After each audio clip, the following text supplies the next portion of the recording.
Welcome everybody and welcome Elisabeth Svanholmer and Rufus May. And I'm Robin Timmers. This is an interview about the self-help guide Talking with Voices that's been recently translated into Dutch as well. Hi, how are you doing, Elisabeth and Rufus? We're good. Yeah. We already met before, but maybe it's a good idea to start a little sharing our stories and experiences with voices and with supporting voice hearers. Elisabeth, could you tell a little bit about yourself and your experiences? Yeah. So, like Robin said, my name is Elisabeth. I'm originally from Denmark, but I moved to England about 7 years ago. So I've been living in England for 7 years. My experiences with hearing voices are the experiences I've had throughout my life. So I hear voices myself. I've always heard voices. I can't remember a time where I didn't hear voices.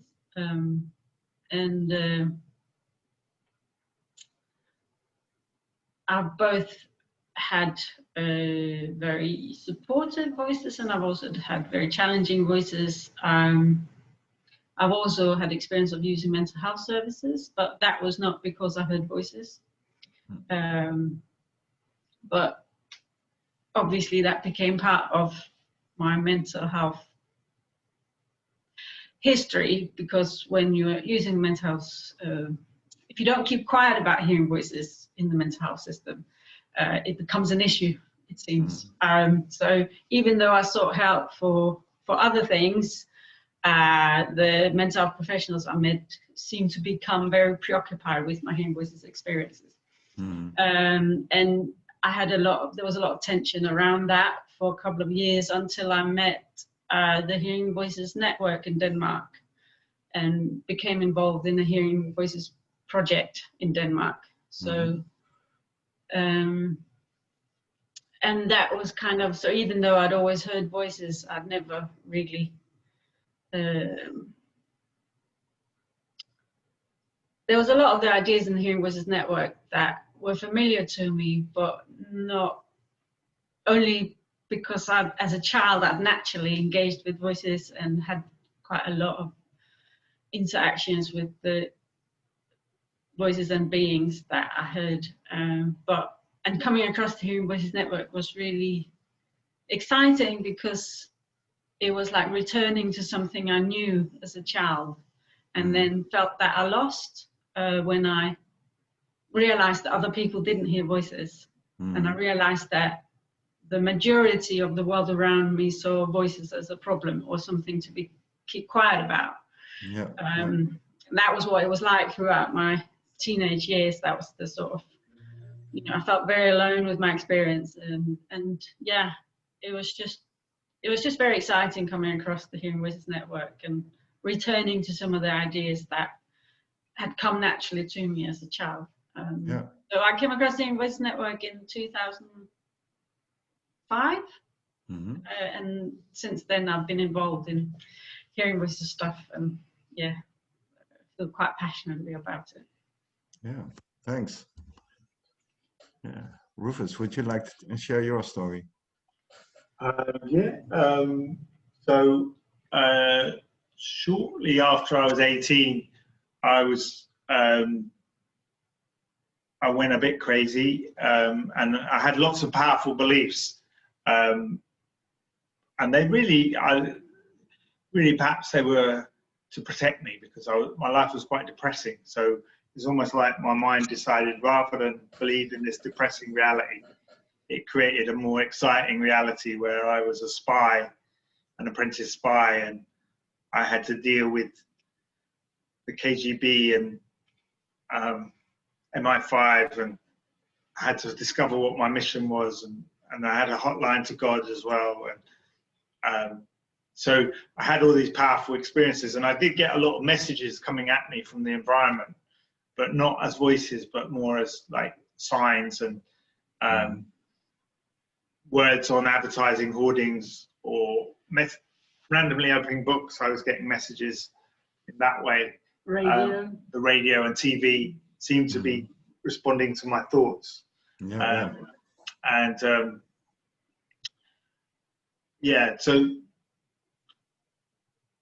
to cut a long story short, that I didn't find, for me, medication caused as many problems as it solved. So I was always trying to find other ways to deal with my emotions and thoughts. I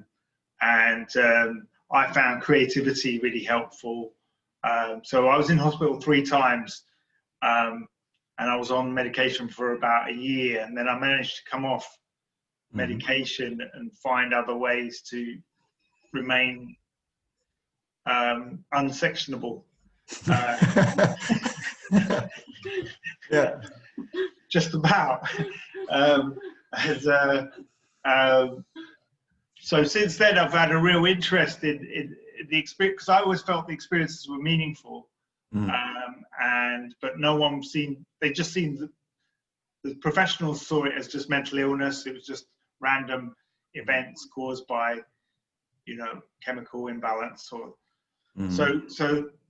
but I felt like it was really meaningful, and so I had a lot of respect for what I'd been through and what other people were going through, and so eventually I trained as a psychologist, but I kept quiet about being given a diagnosis of schizophrenia at that time, and I kept quiet about having been sectioned, and then I came across the Hearing Voices movement about a year after I'd qualified, and they were doing a conference on recovery, and it seemed like a really good opportunity to share my story and come out.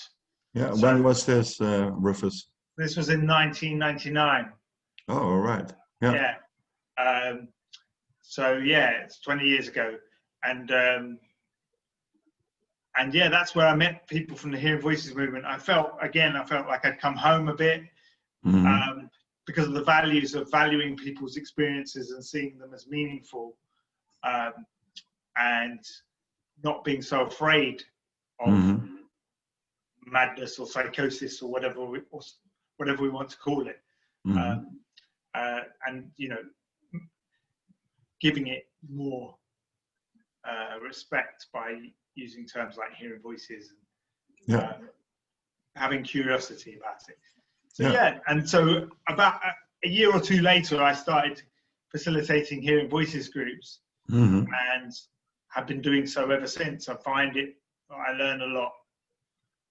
And probably about 5 years after that, I learned about how to help people talk with their voices, and how I could facilitate that. So maybe also in the form of voice dialogue, that's a way of facilitating people who hear voices to dialogue with their voices. Open up the conversation. Okay. With their courses maybe. Yes. Yeah. So it was really because before that, I guess what I noticed was that people seemed very alone with their voice hearing experience, and then what Dirk was suggesting we do is ask people to ask questions to their voices and report back what the voices are saying, and it brought the voices more into sort of communal awareness rather than it just being something private the person is experiencing. We can't directly experience it, but it felt like a good way to understand a bit more and be more empathic. And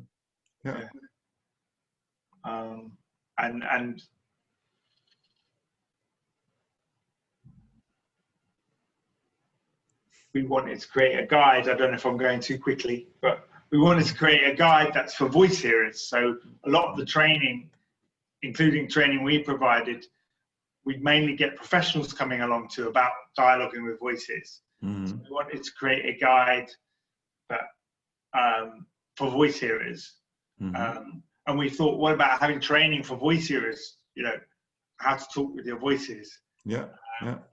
Because the only danger with professionals having these skills is it can become very much the responsibility of the professional.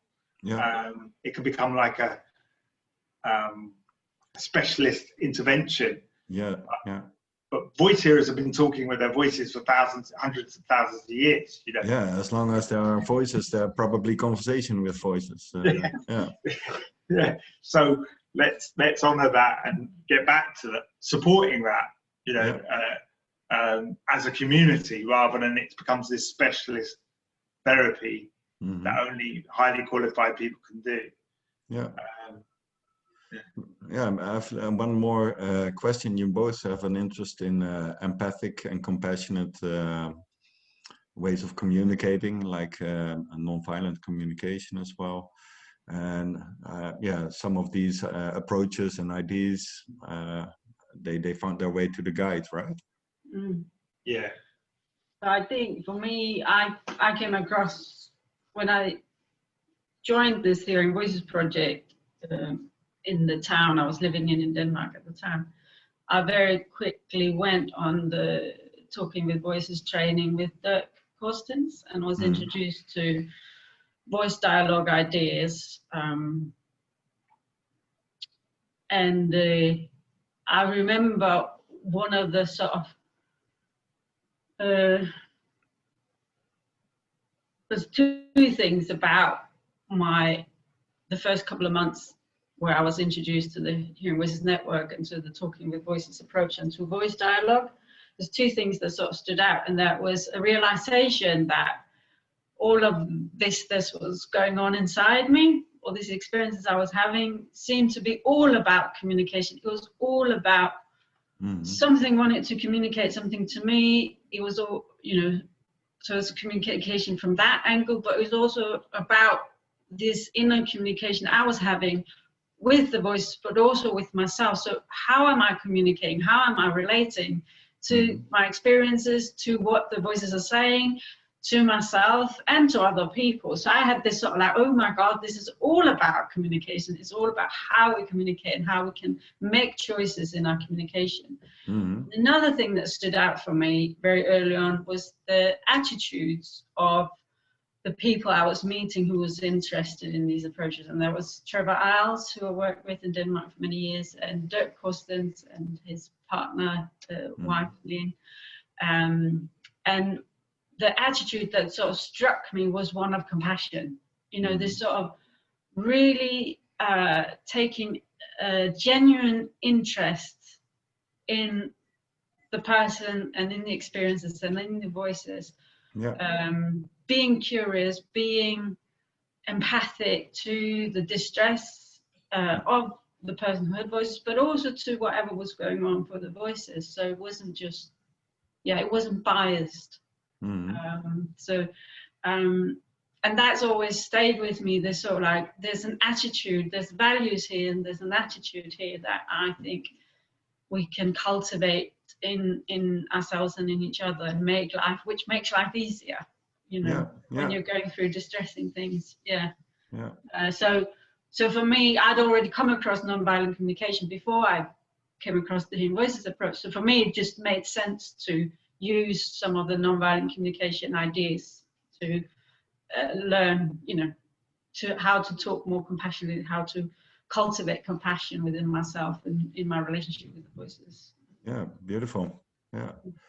Rufus, you want to add something? Because the idea is that you can translate difficult communication into something meaningful or nourishing or something understandable. So if somebody's swearing at you in the street, you can try and understand that. Or if I'm swearing at myself, it's perhaps a better example. If I'm really blaming myself, if I actually think, okay, what am I actually feeling and needing behind these thoughts? What am I actually feeling and needing? And there might be grief, and there might be sadness, and there might be a need for space and for support and for to feel. And so understanding that we can translate difficult communication into something compassionate, something that's been really helpful in my life, and it seems also voices seems to be a good way to work with voices too. Yeah.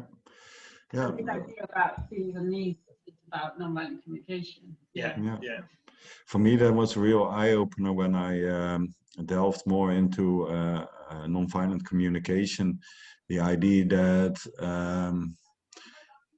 negative emotions, not negative, but difficult emotions like fear or sadness or anger, that they express an unfulfilled need that somebody has. And I think, yeah, that's maybe in our emotional life, but also the voices maybe communicating that, and you can have compassion for these feelings, and maybe you can find what the actual message from the voices is, what they're trying to say. If you look at the need, the layer beneath their literal expressions. Shall I talk a little bit about myself, tell my story? Yeah, please do. I'm Robin, I'm from the Netherlands, I'm 44 years old, and in 2001 I started hearing voices. It was during an LSD trip, and that's, at forehand that you can experience all kinds of things with LSD, but for me, the things I started experiencing, the voices, the visions, the things I felt, they went on after the trip, and till this day. And it was very difficult for me to I didn't know what was happening, who or what these voices were, how to live my life with these voices. And eventually I came into a crisis, and as well into the mental health care, and had lots of medication and admissions to mental hospitals, also forced, and isolation cell and things like that. Been a bit homeless for a while as well, and then during the last admission, voluntary admission to a mental hospital, I learned how to kind of cope with these voices. And for me it was really important to develop my own inner voice.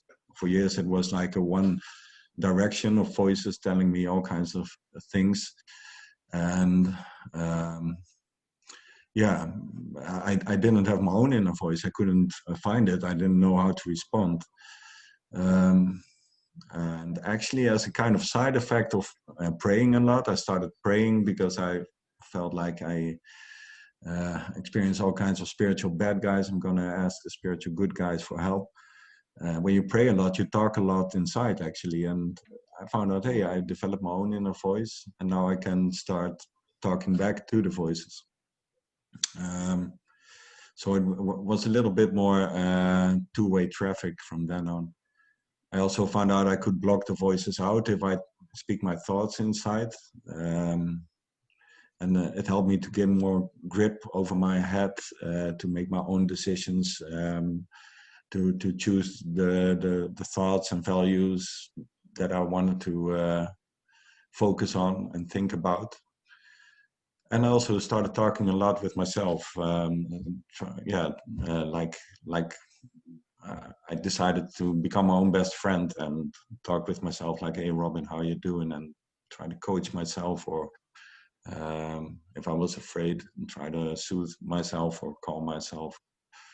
Or coach myself, hey, Robin, you can do this, whatever the voices say or whatever the psychiatrist says. Something like that. So it was for me changing the relationship with myself. But with the voices, it was like they kept on saying what they were saying, and I started saying things, but it wasn't a dialogue yet. And after a couple of years, I started studying psychology again about hearing voices. And then the first World Hearing Voices Congress in Maastricht was happening in 2009, and that's where I saw Rufus for the first time. And later on, I went to the other World Hearing Voices congresses. And like in Savannah, I remember I met you too, Elisabeth. And I heard about these ideas about voice dialogue. And I was really interested in this. And I told a friend of mine what this was and asked her to talk with my voices. So she went talking with my voices, and this was like 10 years after I started hearing voices. For the first time, I had a really good dialogue and felt like, after this friend went away, I've been talking for hours with the voices in my head, and there was finally some mutual respect and understanding going on. And after that, the relationship, that changed significantly. So more like a cooperation and a friendship, and then they were more positive and less, how do you call it? Well, they respected my boundaries more, and more helpful comments and things like that. So this was really important change in my life. And I recognize a lot in the self-help guide. So thanks you guys for writing this. Maybe a little bit about the Hearing Voices Support Center. And I got really inspired by the Hearing Voices movement. And in 2012, we started the Hearing Voices Support Center in Nijmegen. And we inform and support both voice hearers and family and friends of voice hearers and mental health care workers. In all kinds of ways, with conversations, with courses, self-help groups. And a couple of years ago, there was also a book published about hearing voices, and I tried to put all the good ideas I encountered from other people's experiences, from my own experience, but a lot of it from the Hearing Voices movement as well in simple language. And then I read about your self-help guide. I thought, like, wow, this could really help people. So I asked you guys if I could translate it, and I'm really thankful that you guys are fully cooperating and supportive of this. So thank you. So that's our story. So the self-help guide. Suppose a voice hearer is hearing distressing voices and wants to try to talk with them. From the perspective of what you describe in the self-help guide, how would you support this person? Or could you tell a little bit about the approach in the guide? I think, like Rufus touched on before, about how talking with voices has traditionally been discouraged, and then now that it's becoming, there's more interest in it, but there's a danger that it might become a bit specialized and mainly for professionals to do, like an intervention to do with voices. Yeah. I think the self-help guide really came for us from a place of wanting to demystify talking with voices, because it's had such a bad name for such a long time.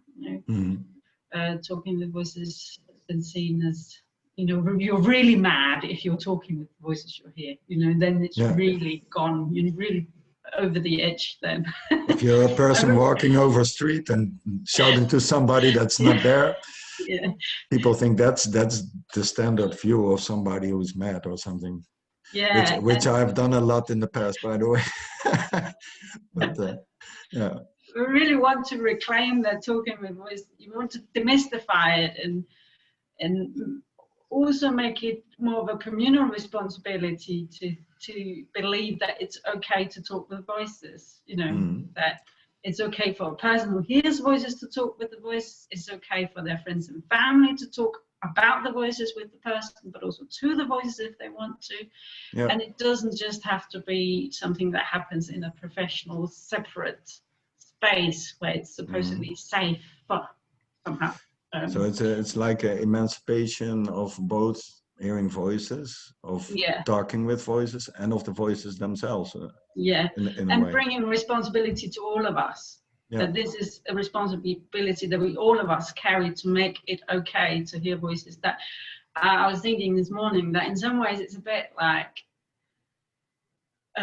if we were to watch a horror film, and I said to Rufus, I think it's a really bad idea we watch this horror film because horror films are really bad for you. They, you know, they give you nightmares. They, you know, if we sat down and watched a horror movie with that attitude, we'd have a different experience to the horror film than if I'd said to Rufus, okay, we're going to watch a horror film. It's going to be really exciting. We're going to have a lot of fun. Yeah. So I think it's the same with voices. All of us carry a responsibility about the story we tell about hearing voices. You know, communities. The big story out there about voices is that it's dangerous and it's an illness.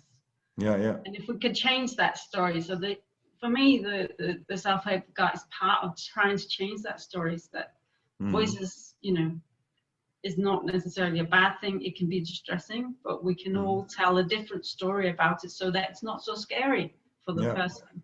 And I think we try to highlight that in different ways throughout the guide. So I think that's the biggest thing I would want anyone to take away from it. That is that they feel a bit more confident and a bit more comfortable with the idea that somebody hears voices or that they themselves hear voices. Yeah. Whether they then go on to talk with voices. Yeah, I think that for some people it's very straightforward. Some people just, you know, go with it, and for other people they might need more support, especially like you asked us about if somebody's hearing distressing voices. How do you go about supporting someone? Just specifically on that, in the guide there are different ideas, and it's for people to sort of read and think about what resonates with me, what could I try. So there's things like you can practice being assertive with somebody, playing your voice, so somebody could act like your voice, and you can practice saying, I need respect here. Yeah. Get up. Respect. You know? Get up for yourself. I deserve respect. Yeah. You know, and you can practice things like that. You can also try getting into a dialogue with a voice and asking it why it's saying what it's saying. Is there something it needs that it wants? You know, underneath the criticism or the hostility, is there some need there? Yeah. You can try the dialogue, or you can try finding common ground with a voice. You can try, hey, is there any music you'd like to listen to? Yeah. That's one of the things I really liked about it. You know, what kind of food or what kind of movie or music do you like? Like persons, you meet somebody new and maybe you find a common interest or passion.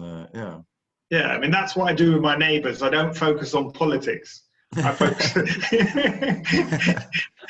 I focus on, I don't know, the flowers that they've just managed to grow for the first time in 5 years. So the common ground thing. And that isn't about leading, that's about sometimes doing what your voices want. It's not about letting the voices lead your life, but it is about, okay, we're in this together. How can we share some activities, do some things together? I will need to get on with what I want to do, but I'm willing to also find out what you need and do some things on your behalf. Yeah, and if the voice feels good about listening to a particular song or something and you play that song, maybe it's more willing to go into a friendly dialogue with you. Yeah, we have to role model friendliness for the voices to learn it, because they usually, aggressive voices have not much experience of friendliness, so they need to be shown it. Yeah, like you give an example by taking a respectful, compassionate attitude to the voice. You invite the voice to do the same to you. And the voice might not change, but what I found was that when I could really resonate with what you were talking about, building up this way of being with yourself as almost as a starting point to be able to engage with the voices. And I found that by developing this more compassionate, more discerning as well, more clear on boundaries, by developing this part of me, make it stronger. I felt better about myself, and part of developing that was like holding on to that attitude, saying, this is what I believe in. I believe in being kind and compassionate and boundaried and respectful. So no matter what the voices throw at me, I'm going to try and stick with that, because that builds up my self-confidence. So my experience has been that some of the voices responded to that and were really wanted to support me with what I was trying to do, and some voices never changed. Some voices just stayed the same, but because I built up my self-respect and self-confidence, it became a lot easier to deal with the very critical voice that didn't change. So I think one of the pitfalls, one of the tricky or the first barriers about the hearing voices approach and about talking with voices is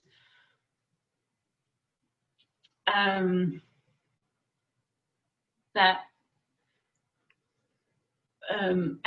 trying to accept that you might have to live with this for the rest of your life.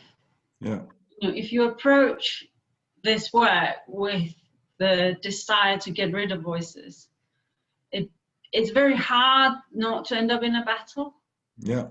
And the voices might not like that. No, and they usually know that, even if you say, I want to cooperate with you, if you actually behind that is thinking, if your actual intention is, no, I want to get rid of you, the voices usually know, they usually figure you out. So, and it's really hard to come from that place when something is really painful and really distressing, maybe bringing up things you don't want to think about from your past. It's really hard to then come to a place where you think, okay, I'm going to have to live with this. How can I find a way to live with this? And one way of thinking of it that has helped me is to think of it as similar to chronic pain management. That with some chronic pain conditions, you may never stop being in pain, but there are ways to live better with that. And that's how I try and approach living with distressing voices, that voices may not change. Voices may always say distressing things or threatening things, but where is your power in that, And this is not going to appeal to everybody, but I found the serenity prayer really helpful. So give me the, how does it go? Do you know it, Robin? I didn't understand the last word you said. What do you think is very... The serenity prayer. Yeah. Oh, I don't know it by heart. No. The wisdom. Sorry. Give me the strength.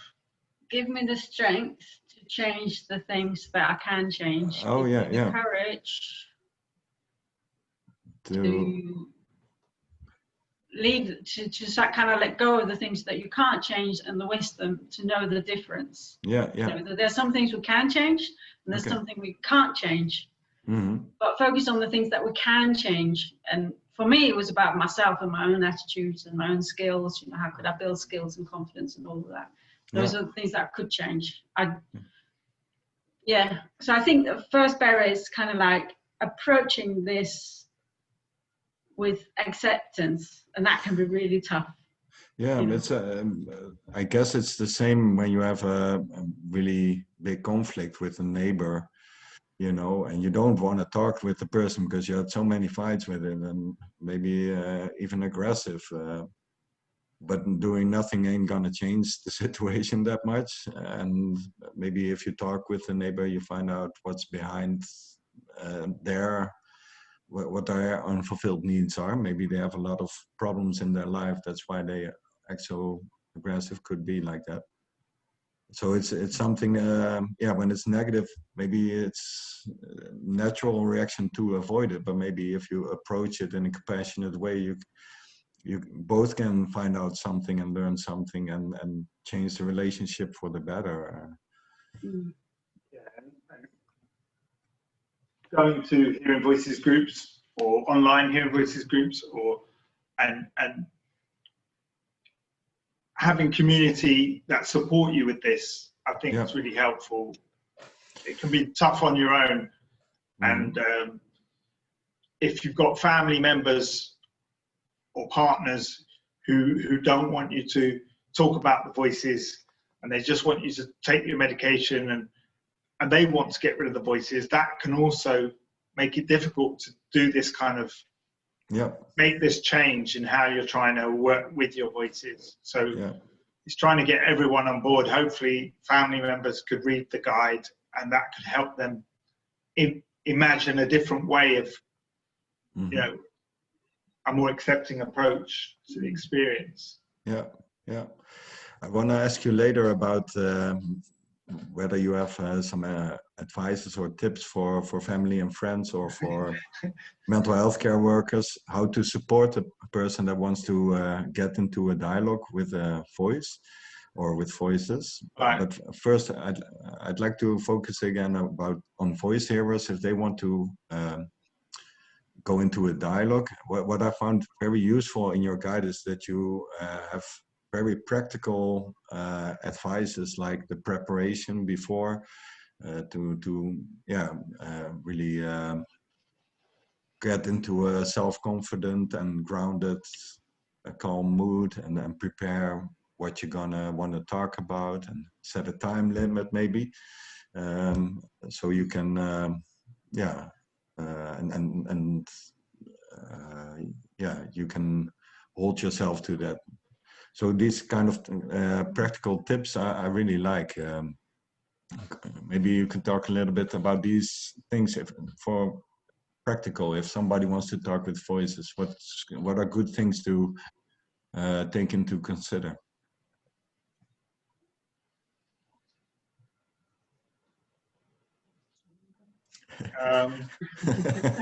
Sorry. We can both talk a lot. There you go. There you go. Okay. Well, you want to ideally develop this kind of welcoming attitude. So you might want to, preparation can be really important for any important meeting. So it might be about doing something grounding to help you feel centered. It might be doing some planning about the kind of questions, writing down maybe the questions you want to ask, working with a friend of that, or using the guide maybe to prepare some questions. And we talk about posture can be helpful, like having a sort of confident posture, so upright, but not really like aggressive, but a balance between upright or relaxed and open. Maybe get some tea, cake, out, make it a nice event, a candle, so create some boundaries around it, as you said, with a timer maybe. Think about what you're comfortable with. Would you prefer to do it as a written dialogue? Do you want to say it out loud, what you're saying, or do you want to say it internally? So working out what you're comfortable with, the kind of how you're going to try and communicate with the voice. Do you want to draw pictures and let the voice draw pictures, or it could be, there might be different ways to communicate. So some people, voices are less verbal, and it might be about just trying to draw how you sense they feel, or colouring in. I remember Elisabeth's drawings at the workshop we gave together in Leeds 6 years ago or something. Yeah. I think for me, it's about honoring that it can be tricky, but also not making it so complicated for yourself that you kind of give up beforehand. So I can have a tendency to make things quite, that they have to be in a certain way, and they have, and I have to be safe, and I have to, and then it almost becomes too much of it, it becomes too big, too complicated, and I feel overwhelmed even before I've started. So for me, what I realized over the years, that actually going for a walk is one of the best ways for me to talk to the voices. Something about moving my body helps me stay grounded and centered. Being in nature helps me stay connected as well to myself. And it also seems, I might be wrong, I have not checked this out with the voices beforehand, but it does seem to me that it helps the voices when I'm out in nature, that they seem less agitated often. So over the years, I used to think that I had to sit, and I had to take it really seriously, and and to some degree you have to honor it, but I ended up just avoiding it because it became too daunting, talking with the voices. And what's happened naturally over the years is that when I go for walks, I will have conversations with voices. Well, what you talked about, that you feel good and try to how do you call it, feel whether you're getting overwhelmed or not, or feel at ease or not. That's a nice theme in your guide. I think to take care of yourself in the whole process of preparation and the conversation, and then afterwards, like calming down and getting back to yourself and your daily things. I really like that self-care. That's self-help, pretty literally, yeah. Yeah. We want to, I guess, we live in a society that's very hierarchical, and where the voices fit in that hierarchy, often they're probably seen as, some below the underclass, so, but in these dialogues, we want to treat them as equals, really. So if we say, if the voice in the dialogue says, it'd be really nice if you had a hot bath, soon, I really like hot baths, or I like relaxation exercises, and you say, okay, I'll do that. It's really important to follow that through, to see the voice as an equal in that way, that this is not, we're not selling something, we're actually trying to build a better relationship. We're not trying to manipulate the voice into being quiet. We're trying to help them and help ourselves. Yeah. Maybe that's a nice common theme, that for yourself and the voices to feel at ease, and then conversation can happen naturally and pleasantly and meaningful. I would like to ask you another question. It's more about the metaphors that can occur in the things that voices say. And that's one of the things that amazed me a lot in hearing other people's stories, and also in my own experience, that sometimes the voices can say something else than what they literally mean, I really like the book by Mick about the voices he heard, and there's one chapter that Nick gets into a crisis, and a mental health care worker invites him and the voices to get into a dialogue, and Mick starts to dialogue with the voice, and it was a really negative voice saying all kinds of critical stuff and telling him to enter his life. But when he got into the dialogue with the voice said, I use opposite psychology. I say the opposite of what I want. I want you to get up for yourself and make the best of your life, instead of being afraid all the time. I hope I say this correct, Nick, if you're watching. You can read it in his book. But that's a really amazing insight, I think, and I experienced this myself too, that like the negative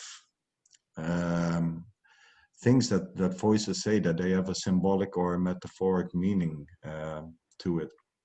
And sometimes it's like some really big thing maybe in somebody's life. Sometimes it's also, for me, it's like funny when I hear a voice that say things about killing. I think about hip hop music. When they're killing it, they're having a good rap, you know. they having a good gig, a good party. So it can also be funny and light like that. But sometimes it's also like stopping an unhappy period in your life and try to change it to kill the bad stuff in your life that's making you unhappy, and try to make a positive change in your life, things like that. That's one of the most inspiring things I learned in the Hearing Voices movement. Could you tell a little bit more about these metaphors and how you could talk about this and use these in the dialogues with voices? Yeah, I guess a bit like dreams, that perhaps traditionally we were better at working with symbolism, and perhaps modern science society, science-based society, it's quite literal, but yeah, dreams are symbolic, and sometimes voices are quite poetic, or they seem to make no sense whatsoever. Yeah. Yeah. And so, but if we could get creative, we've tried to, with them, make sense. I mean, communication is like that. Sometimes I'm not making much sense, but together we can make some sense out of it. Yeah. And so I think, being creative, like in tarot, the death card is all about new beginnings. So a good tarot reader won't panic when they see the death card. Yeah. I mean, death is something we don't need to panic about anyway, but that's another story. But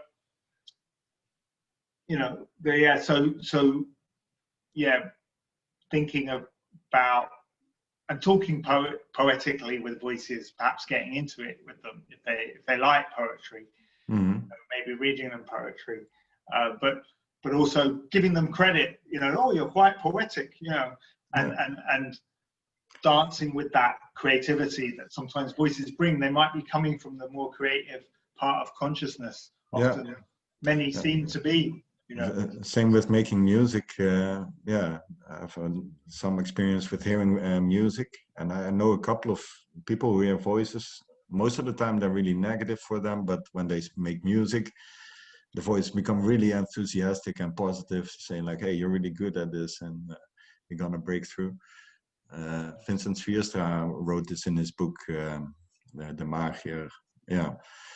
But I like this kind of, that you find out what the positive value of the voice is, what they like or what they want to encourage, or what they, I think a big realization for me was the amount of assumptions I was making about the voices. So the way I perceived the voices, it was very rigid and very one-dimensional. So I had certain stories about the voices, and I had certain ideas about the voices. And we do this with people as well, especially people we've known for a long time. We kind of tend to think, oh yes, I know this person. If I said this, they would say that. We kind of put each other into quite confined boxes. And it was quite a painful process for me to admit that I had a lot of assumptions about the voices, that I thought they were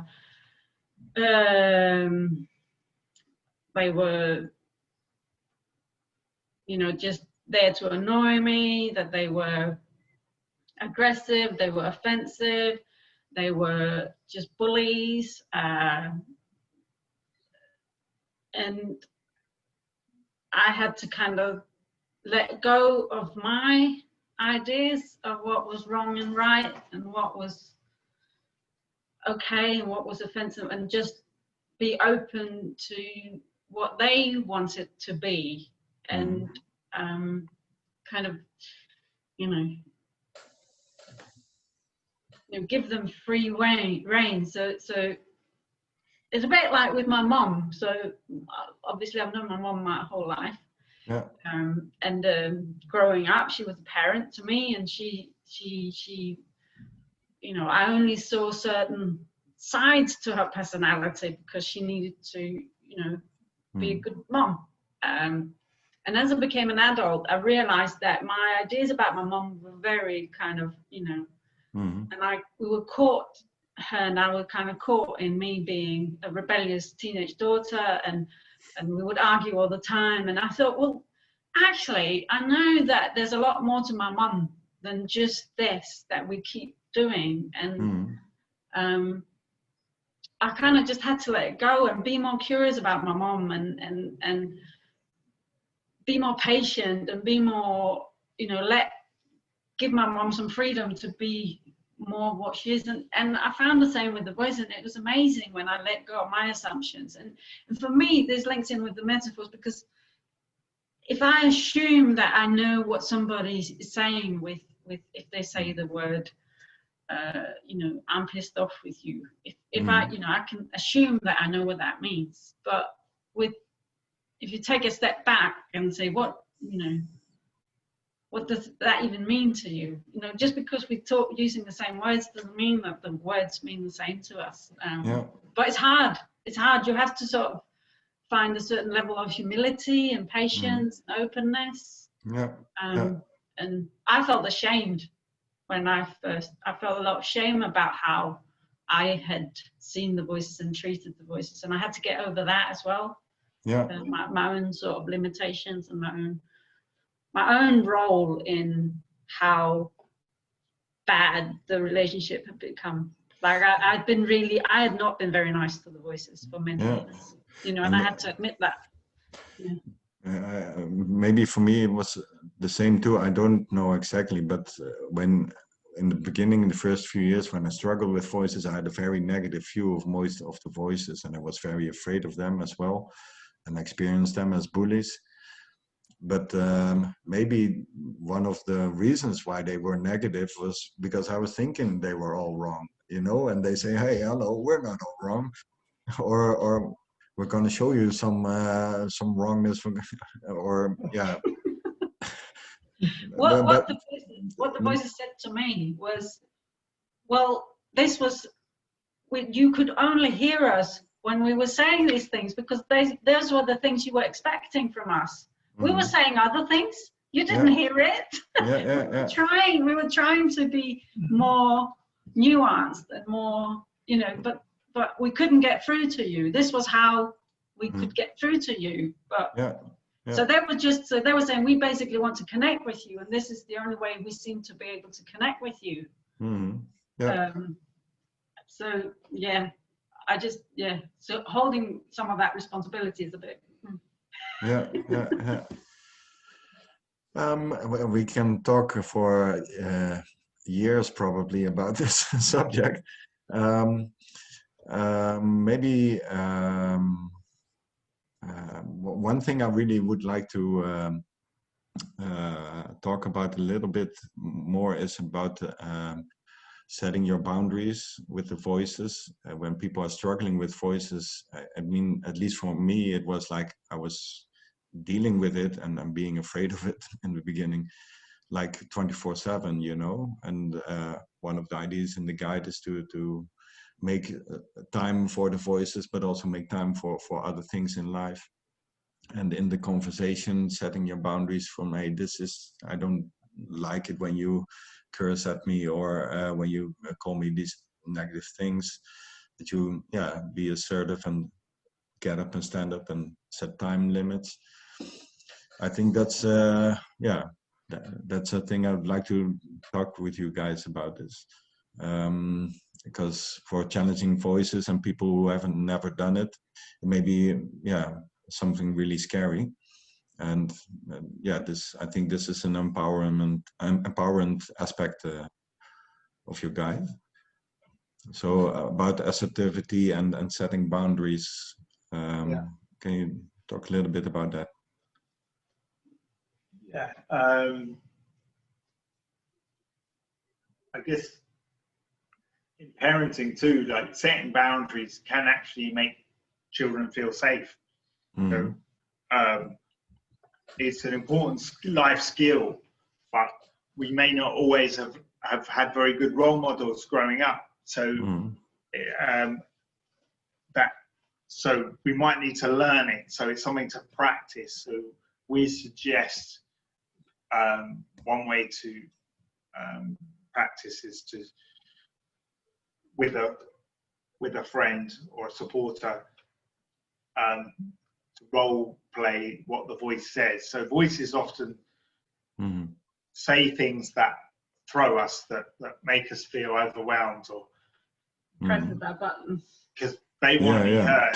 Triggers us. Yeah. Triggers us, and they might be, you know, replaying stuff that's been said to us in the past, threatening relationships. They might be replaying stuff, and so how can we take the sting out of that? If it's something that we can't tell anyone about, that makes it more scary. But if we can tell someone about it and then practice dealing with it, it can become a lot less scary. And then working out ways to respond that are not aggressive.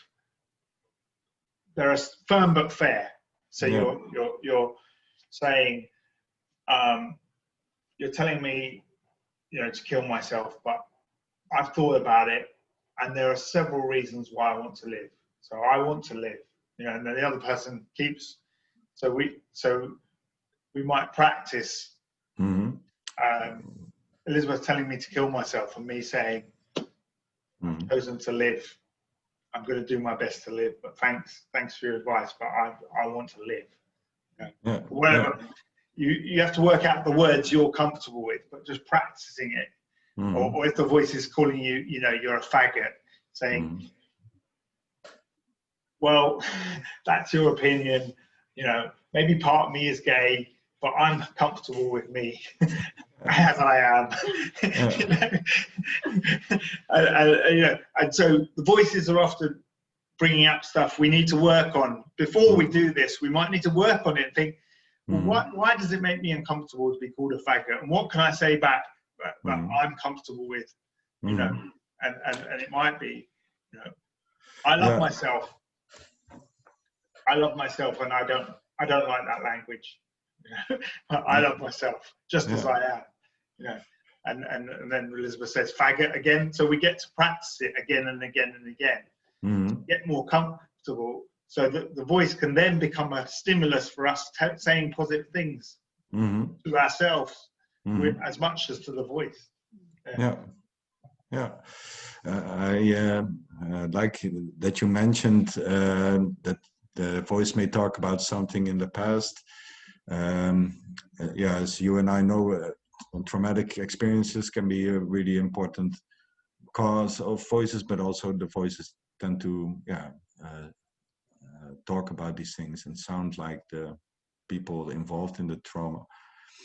And in supporting people, I've noticed, you know, if they have, especially from a young age, their boundaries have been broken by others, you know, maybe it's for the first time they have to learn how to get up and stand up for themselves and set their boundaries, and have to learn it for both themselves and their environment. So I really like your idea of practicing with somebody you feel comfortable with, and then do it with the voices. Yeah, it comes more natural if you've done it a couple of times. And I think it's useful also maybe to talk about why it's hard to set boundaries. Why doesn't it feel safe? You know, maybe we've had experience in the past of saying no or setting a boundary and being punished for it. You know? Or maybe through the school system, our needs have not been heard and we've been told that we're wrong, you know, that there's something wrong about us for wanting certain things or needing certain things. Or we might have witnessed, you know, we might think that setting boundaries creates conflict, and it doesn't have to.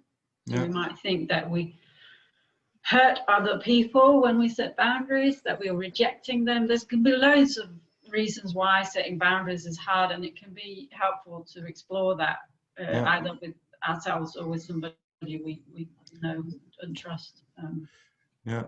The first time somebody did voice dialogue with me, what I talked about earlier on, I remember a lot of the initial conversation went about telling the voices how I felt about what they have said to me, that I suffered so much from it or felt so, afraid or hurt, or, and I think that's really good too. These emotions for me were mostly hidden from other people and from the voices, and it was just alone with the suffering and expressing this way. When you tell me this, and it hurts, It invites compassion from the voice too, and it can explain why it says what it said. Hey, maybe it's a good time to move to the people trying to support people who want to talk with their voices. This was a nice example, actually, practicing and role play. Do you have some more advices or tips for the people around them, like family, friends, mental health care workers? Or I think, looking from experience of people supporting me, like I said earlier, the main thing was people's attitude. So if you know someone who hears voices, being aware of what attitude you're approaching that person with and their experiences. Do you feel afraid? Do you feel afraid of the person, or do you feel afraid of their experiences? And how can you how can you make yourself feel more comfortable and confident in taking an interest? Because the main thing that was helpful for me was that I was approached with a normalizing attitude, that it was normal to hear voices, it was okay to hear voices, and it was okay to talk about it. And I think that is like the fundamental thing, that somebody, if you know someone who hears voices, if you can work on approaching them with that attitude of kindness and curiosity, that is the main thing. That's our foundation as well. Like, you're okay who you are, including your experiences and your background, or that safe space that you feel appreciated and accepted and respected.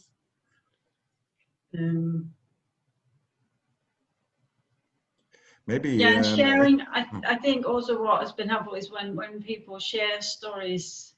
So if you can have resources, or if you know stories about other people who hear voices, I think it's really useful. If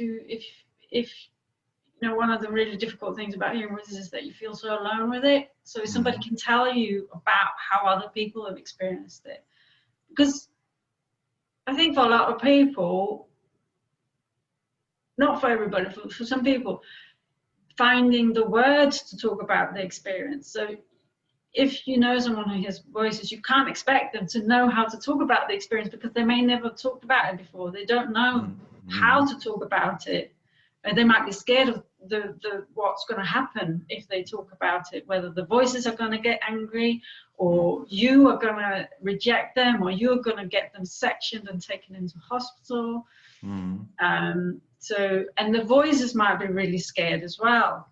So having a lot of respect for that, and showing by sharing stories about other people who hear voices, I think is a nice way of showing that you've researched this and you care about this and you think it's a normal experience and other people have this experience. I found that useful, hearing other people's stories. Nice. Yeah, in the beginning you also mentioned the interest in the voices. So I can imagine your approach is really about trying to find an equal relationship with respect and compassion. And if you're a friend or family member or a mental health care worker that really thinks these voices are all bad and they have to go away, their attitude as well might be like, hey, with an open mind and trying, with curiosity and compassion towards the voices. Otherwise, it may be difficult to help or support them in this particular manner. Yeah. What I've found helpful as somebody who doesn't hear voices is the idea, I guess, that hostile voices or bullying voices, threatening voices, they're probably frightened and they're probably And hurt. Don't feel safe, and they're carrying pain of some kind, and that so we cannot agree with what they're doing, and we need to be compassionate to the person and empathic to them, but also I think that can be helpful for the voice hearer as well to realize that voice is probably suffering, and that if we can find a way to help that voice with its suffering, it probably won't be as aggressive. Maybe this doesn't work for all voices, but you know, this kind of compassionate idea that behind the bully is somebody who's been bullied. You know, you don't bully when you've experienced love and peace and harmony. You know, you bully when you've been brutalized and threatened and intimidated, and so that I think that can, because we can often be angry as a supporter with the voice. Oh, why are they treating? But actually, that's probably just, you know, a reflection of something that's happened to the person, rather than it's not all the voice's fault. But it's easy to blame the voices, and maybe the voice is letting us know this relationship needs to be talked about. This way of being needs to be overcome. Yeah. I like what you said before, that I sometimes make a metaphor like the voices are a kind of kung fu master. When you start sparring with the kung fu master, he'll beat you into pieces, you know, but he doesn't want you to be hurt. He wants to teach you, you know, how to defend yourself, to know your weak spots, to maybe try to strengthen them, use your strengths to do kung fu. So that, and the same with a bully.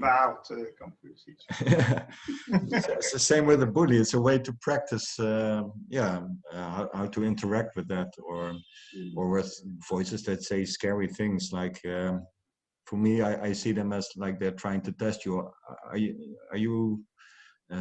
Do you let yourself be made scared by me or not? You know, or do you let yourself become confused by me or not? If I look at the voice like that, it's something that I can practice and grow from, you know, as a person. So it's more a friendly setting of sparring instead of a fight, you know, with real aggression and we talked a lot. I'm really thankful for you guys sharing all these experiences and ideas, and maybe it's a good idea to wrap it up now. Yeah. Are there still some things you want to tell the viewers? No. Well, I will put all your websites at the YouTube channel and on the website, where they can find your work, like openmindedonline.com and your personal websites. And hopefully we'll meet again in person, and hopefully we can invite you to give a workshop in the Netherlands sometime in person. Hopefully. Great. Yeah. After all these Corona measures are gone. Corona is gone. So we'll wrap it up. This interview will be broadcast from 14th September and later on the YouTube channel. And the self-help guide will be available for free from that moment on too. The English version is already available, but So thank you very much for sharing, and thanks people for watching, and wish you all the best. Nice to connect with you. Yeah, thanks. Let's see. on